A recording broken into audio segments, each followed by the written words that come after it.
so glad that we're talking about the biracials and those with white mamas, black daddies. I need you all to understand something, okay? This is something really pivotal that will help you to understand me. See, once upon a time, I was a single black teenage mama attending college in the South. And as I attended this all women's college, I decided that I wanted to create a club, an organization to support the mothers, right? Because I was a mother and I was going to college and I didn't have, much support at that time. So I said, let me create an organization. I called it Simba.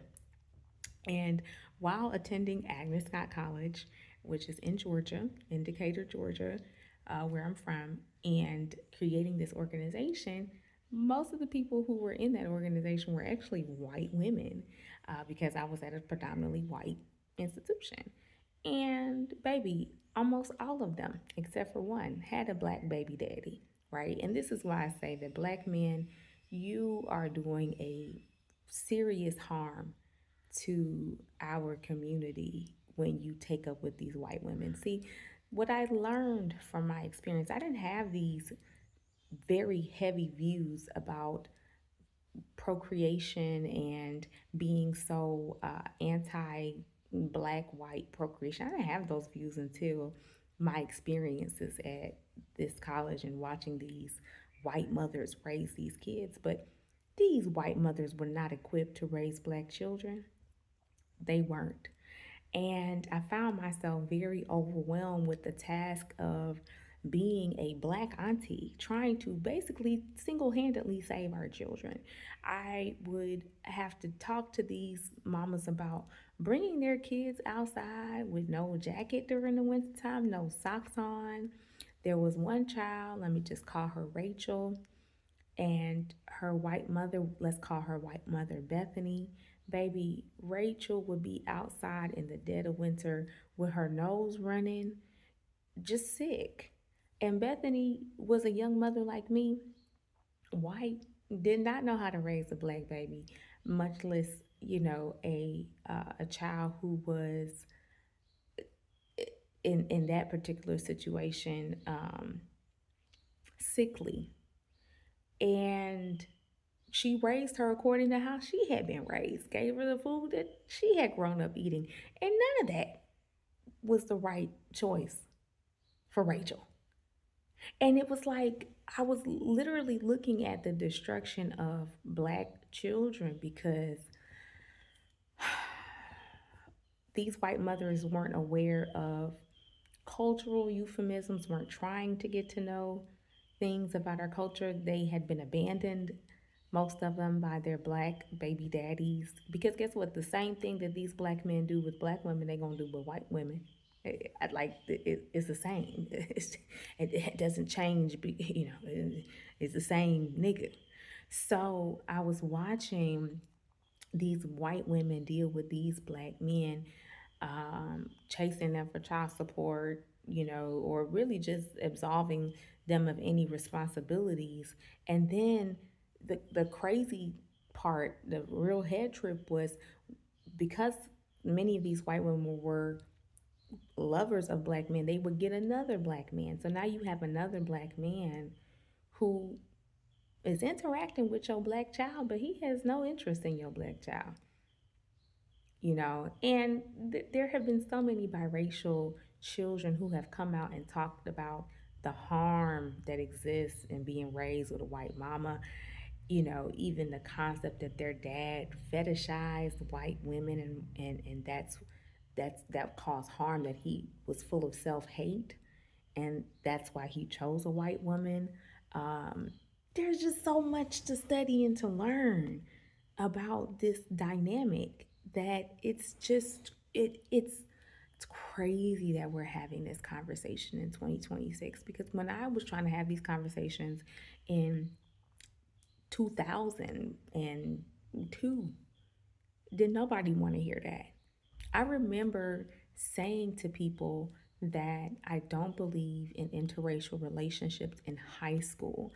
And I remember my high school classmates giving me hell and telling me that love is love.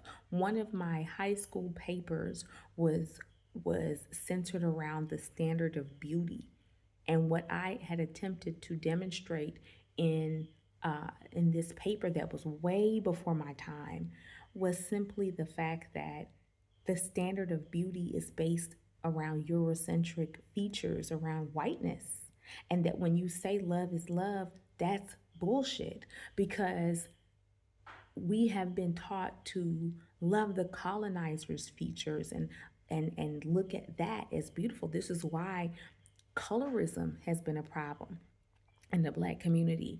Why do you think that Lotto is so popular? It's popularized because a light-skinned, light-eyed woman was was ranked higher than someone who was darker skinned, okay, nappy headed. These like this is not just like, how are we still having this conversation? Are we okay? Are we okay? Is everything okay? How are we still having this conversation? Because if you don't know that the black man's psyche was infiltrated early, and that he was taught to idolize the white man and the white woman, even going back to slavery times, that the birth of a nation. What? How do we not know this? So that's what I'm saying. And any biracial people who are watching this right now, let me tell you something. Love you down. Love you down. Grace always got a plate for you, baby. You are welcome at my house. You are welcome at in my kitchen. You are it's love you always. I don't blame you. I don't blame none of these biracial babies. I don't blame, because remember, I had to grow up trying to save. It's like I felt like I had to save our kids. This organization probably had about 12 women, and 11 of them was white, okay? And 10 of them had black baby daddies. It was a lot for me at that time. I didn't know none of this. But I use that firsthand experience to really separate, you know, um, to separate my understandings, because I have been, introduced to black mothers raising black children with a white father, and it's completely different. There's not that confusion. What do we do with her hair? There's not that confusion. There's not hair confusion. There's not a skincare confusion. There's not dietary confusion.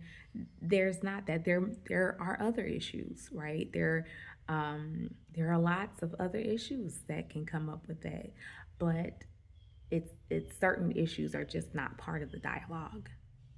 So yeah, we got to stop being ignorant. A lot of this is just me, you willfully ignorant and saying things like, oh, the whole love is love thing. No, we have been taught who to idolize. We have been taught, you know, who to characterize as attractive. Attractive is not some abstract thing. There are features that are considered to be more attractive. I am more attractive because of something with my alignment. I took a test and it's like, oh, you're aligned. Your face is like this, or your nose is like that, and this is attractive. I didn't create the rules. Okay?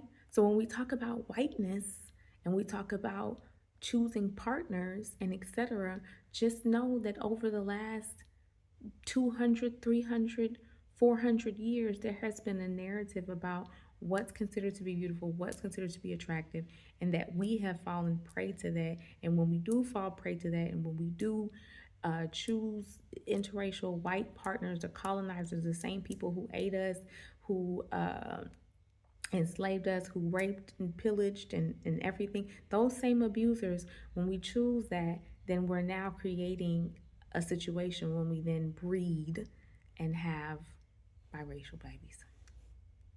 That's it.